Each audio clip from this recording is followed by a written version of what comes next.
पूर्व राजदूत भारत सरकार, आवास फाउंडेशन हरियाणा के महासचिव श्री बलवंत सिंह रंगा जी, चीफ मैनेजर रहिया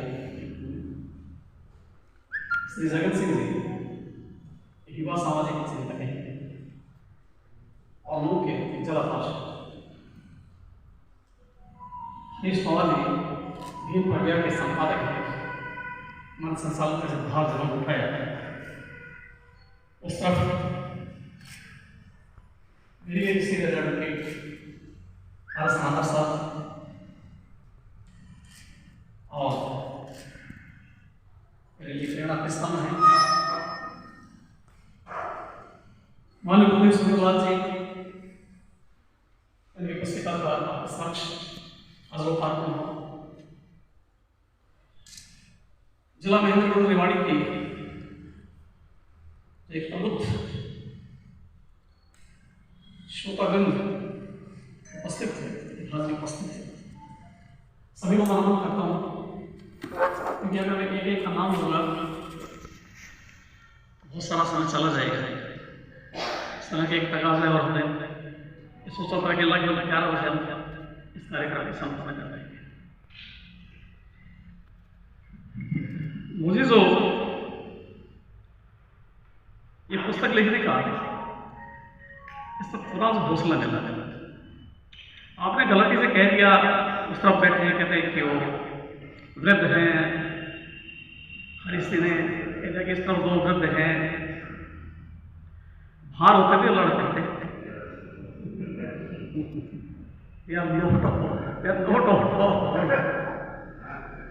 ये वयोवृद्ध हैं, वयोवृद्ध युवा हृदय कवि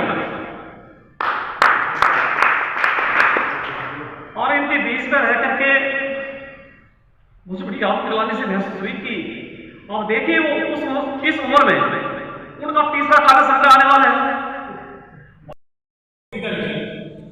2 इलेक्शन मारे गए, लोग पूछेंगे कोरोना काल में क्या कर रहा था भाई, मुझे बहुत हौसला दिया, संगति का बहुत फर्क पड़ता है। लिखिए आप, यद्यपि लिखने का शौक मुझे कि मेरी पहली जो कविता छपी थी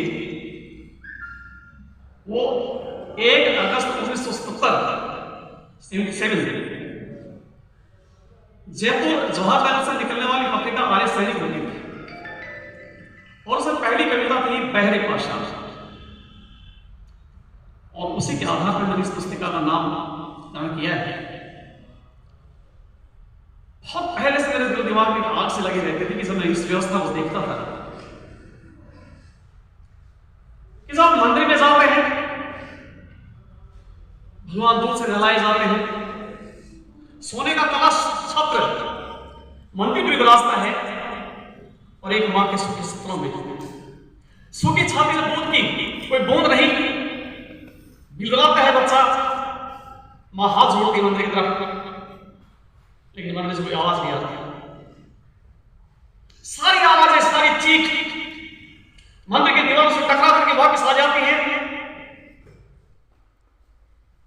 इस व्यवस्था के खिलाफ तब से मेरे दिलो दिमाग में कहा। एक और सन्यासी होते थे स्वामी भीष्म, क्योंकि आज हमारे सन्यासी निश्चित रूप से आपको पता है कि वो तो भगवान का भक्त मिलेगा, लेकिन एक सन्यासी को लगाव करके देखा मैंने कि एक तन सोने के तार पीछे एक तन प्रस्तुत के तार नहीं, एक तन सोने के तार पीछे एक तन प्रस्तुत के तार नहीं, इसलिए बगावत करता हूं तेरे न्याय मुझे स्वीकार नहीं। ये सरकार की बात नहीं थी, ये भगवान की बात था कि राम नाम का ओडोशाला मस्तंडे मार उड़ाते हैं, कि राम नाम का ओडोशाला मस्तंडे मार उड़ाते हैं। एक भिख लूंगा मंदिर द्वार क्लास में सकता शाम पुकार नहीं, इसलिए बगावत करता हूं तेरे न्याय मुझे स्वीकार।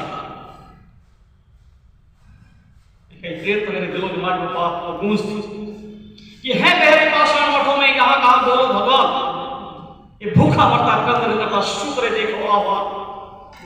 और भीख दूध की मांग रही मां, मांग मांग हो रही तलाश, और स्वर्ण कलश मंदिर के ऊपर करता नगन का उपवास। चीख चीख कर कितने भूखे बच्चों ने तोड़ दिए हैं प्राण, और कौन से यादव मंदिर में बैठे हैं तेरे पास। और पत्थर किसको क्या दे सकते, पत्थर किसको क्या दे सकते और किससे रखते अनुराग। पत्थरों ने पत्थरों संग मिलकर लूटा करोड़ों जन का भाग। ये एक वेदना जो मेरे दिलो दिमाग में थी, ये मेरी पहली कविता का विषय था। और आज मैंने सोचा कि इस देश की कोई भी संस्था है, मंदिर की दीवारों से चीख क्या नहीं होता, आपके धर्मस्थानों में क्या नहीं होता। सारी दुनिया की संपत्ति को अपने मुद्रा में समेटे भव्य भवनों में आपके भगवान बैठे, बालाओं की चीख टकरा करके दीवारों से वापस आ जाती है। भूखे बच्चों की दीवारें, भूखे बच्चों की जो चीखें वो दीवारों से टकरा कर वापस आ जाती है, लेकिन भगवान की वहां कोई सुनवाई नहीं। सत्ता की गलियां में चले जाइए, आप देख रहे हैं जब मैंने ये कविता लिखी तब भी वही हाल था, और आज से भी बुरा हाल लिखता हूं इसलिए कि कोई बात नहीं, यही दफा व्यवस्था की धज्जियां उड़ाता हूं, अभी उड़ाता था और अभी उड़ाता। इस सत्ता की गलियां में चले जाइए, आप कोई सुनने वाला नहीं। अरविंद गोविंद नाम आपने सुना होगा कि जंगल में प्राणी रोक करके रह जाता, लेकिन कोई सुनता नहीं, जिसका बस चलता है वो खा जाता है। यही हाल आज इस देश में, इस धरती पर यही हाल, सत्ता की गलियां में चले जाए। अर्थतंत्र बिल्कुल गुमनाम और बहरा है, सारी दुनिया रो रही है, बावजूद उसके आज धर्म की, अर्थ की, राजनीति की, अर्थशास्त्र की सब व्यवस्था बदलती है। क्या इसको देख करके एक संवेदनशील व्यक्ति चुप रहे, या वो कहे तो उसके दिल दिमाग में आग लगी। चाहे वो अर्थव्यवस्था है, आपकी राजनीतिक व्यवस्था है, आपकी धार्मिक व्यवस्था है, आपकी सांस्कृतिक व्यवस्था है, सारी की सारी व्यवस्थाओं में खालीपन, एक पैरापन, पत्थर से जैसे आवाज टकरा कर आ जाती है, ठीक ऐसे ही आवाज टकरा कर वापस आती है, तो सुनने वाला है। इसलिए मैंने इस पुस्तक का नाम पढ़ा पहले भाषा। इसकी समीक्षा मेरे बहुत ही प्रमुख विद्यार्थी ने, जो अंग्रेजी के प्रवक्ता है रविंद्र सेन जी ने की। लेकिन बाकी आप जब देखेंगे, पढ़ेंगे कि उसका लिटरेरी वर्क है या नहीं, अपने बारे में ज्यादा नहीं कहते हुए जो धुरा कर पड़े सही के नहीं कि धूल चेहरे पे भी आए ना, साफ करते रहते। आज ये दर्पण धुंधला नहीं, ये दर्पण तो साफ, लेकिन समाज का जो दर्पण धुंधला गया, जिसमें आम व्यक्ति की संवेदनाएं नहीं, कि संवेदना मारी गई मरी मनों की 30, और आप कोई रोता नहीं, एक मरो चाहे 20। उस समाज को सुनाने के लिए आज अवैज्ञानिक चिंतन हावी होता जा रहा है, जहां देश के न्यायाधीश, जहां प्रतिष्ठानों के बड़े बड़े अधिकारी स्वयं प्रधानमंत्री बैठकर विज्ञान की अन्यथा व्याख्या करता हो, क्या कहेंगे आप? ज्ञान और विज्ञान का जो बंटा धार हुआ है, मास्टर सुंदरलाल जी बड़ी वैज्ञानिकता के साथ, बहुत तार्किकता के साथ, बड़ी साफोइकता के साथ, बड़ी कैटेगोरिकल उन्होंने हर विषय को उठाया और हर विषय को बहुत तर्क के साथ साबित किया। टुकड़बाजी तो सब कर लेते हैं, तुकबंदियां करने की कोई बड़ी बात नहीं। अब मुझे दीजिए, मैं 100 कविताएं तुकबंदी कर देता हूं, लेकिन जिसका कोई एसेंस हो, जिसका कोई लिटरेरी वर्थ, जो समाज को जागरूक कर सके, ये सारी धुंधला दर्पण है। मैंने तो अपनी तरफ से भी काफी इनकी भूमिका लिखी है। ये धुंधला दर्पण सम्यक दर्पण, ये धुंधला दर्पण नहीं है, बल्कि पूरे समाज का एक कच्चा चिट्ठा लेकर उपस्थित होता है, ऐसा सम्यक दर्पण। और दूसरा ये कि उदय भानु हंस यहाँ के हरियाणा के कवि हुए, राज्य कवि, उन्होंने कहा कि अगर कवि ना होता तो पीड़ा अनब्याही रह जाती। सचमुच पीड़ा का वर्ण केवल और केवल कवि कर सकते हैं। वो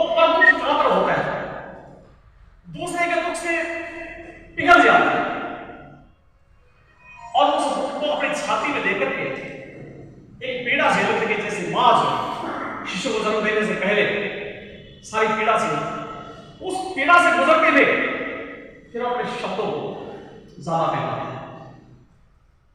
जब इस स्पॉन्टेनिटी होगी वो केवल समय में क्यों समयता का एक एक कण बढ़ोता है और एक एक कण बढ़ोत करके वो माला बनाता है। वो चीजें उसके दिल दिमाग में बैठ जाती है। जब वो बैठ करके सोचता बात लेके तो उसे शब्दों को जमा है। ये सुंदरा जी की कविता इनका भी आप जानेंगे जब आप इनको पढ़ेंगे, क्योंकि मुझे बहुत कम बोलना है और मेरा मकसद यह था कि 11 बजे तक हम इसको संपन्न कर दें। तो सभी जानते जो मेरे जानने वाले हैं उन सभी को पता कि घड़ी की टिक टिक के साथ बंधा रहता कई बार। जो समय दे दिया वो दे आप भाग के कौन मुलाजिम और एक ऐसे राजनीतिक जिसने जगत काल में भारत के राजनीतिक संबंधों को इस कदर तलाशा कि किसी ने जो तालिबान का जो बुरा सिलसिला चल रहा था अभी अफगानिस्तान के साथ इस कदर राजनीतिक संबंधों को तलाशा कि वहां का हाईएस्ट सिविलियन अवार्ड है जैसा अपने यहां का भारत खत्म होता है वो आरएस के राजा सिंह साहब ने दिया गया।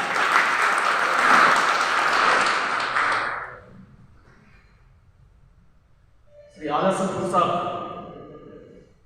20 देशों से अधिक भारत के राजदूत रहे। बड़े से बड़े देश अमेरिका से लेकर अफगानिस्तान तक एक यशस्वी राजनीति के रूप में इन्होंने काम किया। कि अलग बात है प्रेस का क्या नोटिस लेते नहीं लेते। और मुझे जो इनसे स्नेह मिला बहुत प्यार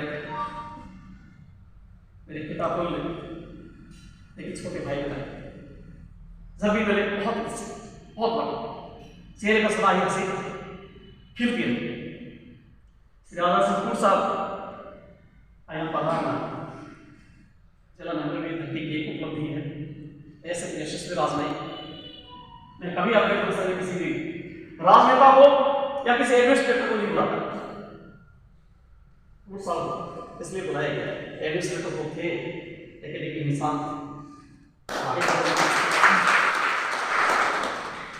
जब भी हाई कमिश्नर रहे या राजदूत रहे किसी भी प्रकार की इस देश के नागरिकों को कभी आवश्यकता पड़ी इनके दरवाजे खुले दिल से। और आज दिवाली का दिन है वो आप सोच रहे हैं कि मैं दिवाली मनाता नहीं क्योंकि बुद्धिज्म में मेरा विश्वास है। दीप तमोस जो उत्सव ये महात्मा बुद्ध लोग थे ज्ञान प्राप्त करके तब लोगों ने ज्ञान के दीप जलाए थे बड़ी खुशी मनाई थी वो मेरे दिलो दिमाग में। लेकिन एक और बड़ी बात यह थी कि जिसकी बहुत मैं खड़ा जिसका हंसता खिलता चेहरा जो मुझे प्रेरणा देता है आज वो मेरे लिए मरी नहीं और इसलिए ये मेरे दिमाग में बख्शा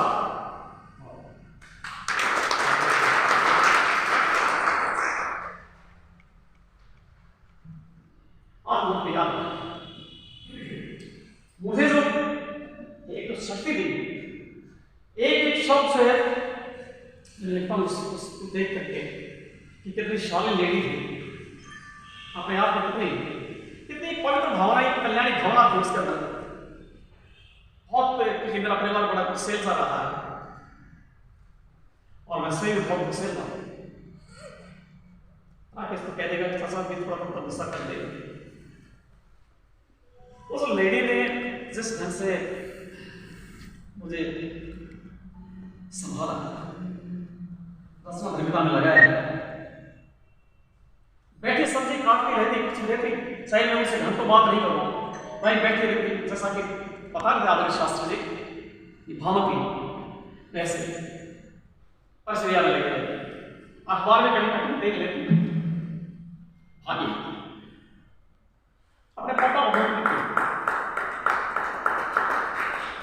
आज मैं सार्थकता समझता हूं कि उससे बड़ा पुण्य नहीं मेरे लिए इससे अधिक स्थिति में मैं नहीं हो सकती।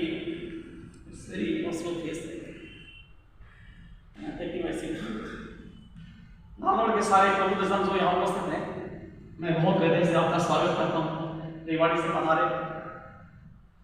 और आवास फाउंडेशन जिसके संस्थापक अध्यक्ष माननीय कोट साहब हैं, जिनके महासचिव हैं आदरणीय रंगा जी, और उस तरफ जगन सिंह जी सामाजिक संगठन है, उस तरफ जो है लोग हम उस तरफ बैठे हैं आवास फाउंडेशन के आदरणीय रामचंद्र रंगा जी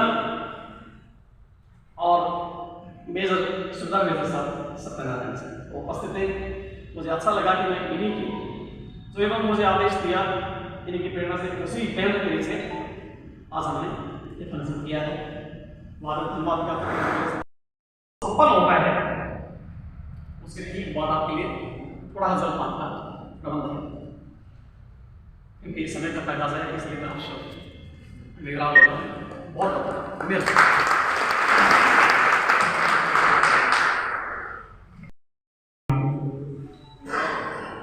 और समाज की साहित्य की आपने बहुत गहरी बातें की। आज भी आप उसी तरुणाई के साथ में और उसी सशक्त आवाज के साथ में लिखना काम कर रहे हैं।